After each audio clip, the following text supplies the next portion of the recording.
While anti-government protests in Turkey's major cities have absorbed the media's attention, trouble's brewing in Turkey's Kurdish-populated southeast. The Kurdistan Workers' Party, or PKK, fired at a Turkish military base near the Turkish-Iraqi border.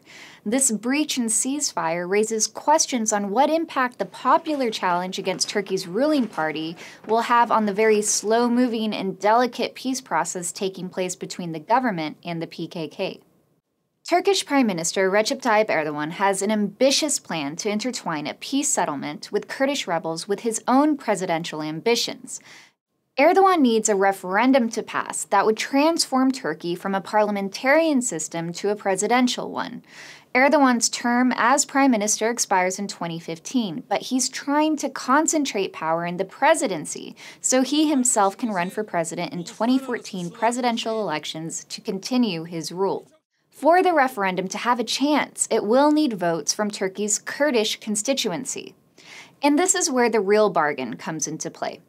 If Erdogan can demonstrate enough progress in peace talks with the PKK and respond to long-standing Kurdish demands, he can theoretically use that momentum to solicit votes for his referendum from supporters of Turkey's pro-Kurdish Peace and Democracy Party. But this looks to be an uphill battle for Erdogan, especially now that he has to deal with the additional pressures emanating from this week's protests. Ironically, supporters of the pro-Kurdish Peace and Democracy Party have been protesting against Erdogan alongside far-right Turkish nationalists in recent days.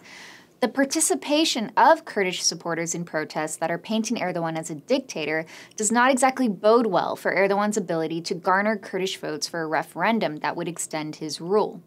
Any serious lack of trust in Erdogan to be able to see through a comprehensive peace plan with the PKK will likely stall the negotiations in the coming weeks and months. In the first phase of the peace process, PKK fighters beginning in May started relocating to Kandil Mountain in northern Iraq.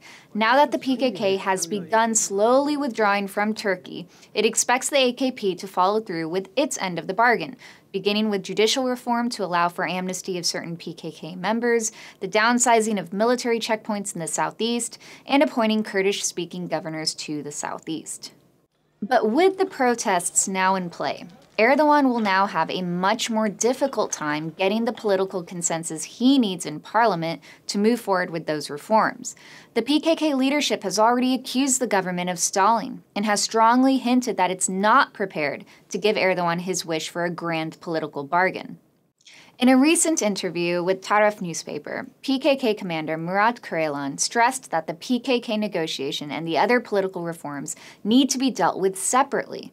The recent PKK attack on the Turkish military base may have been that warning shot to Erdogan that the ceasefire won't hold unless they see progress from the government on their demands. Indeed, the PKK will try to leverage the protests to its advantage in those negotiations.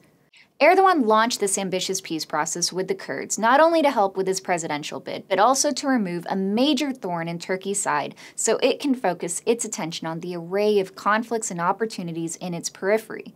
But the constraints are rapidly piling up, and there are a number of players both in Turkey and in the region that would benefit from seeing this peace process derail, adding to the growing number of challenges for Turkey's AKP.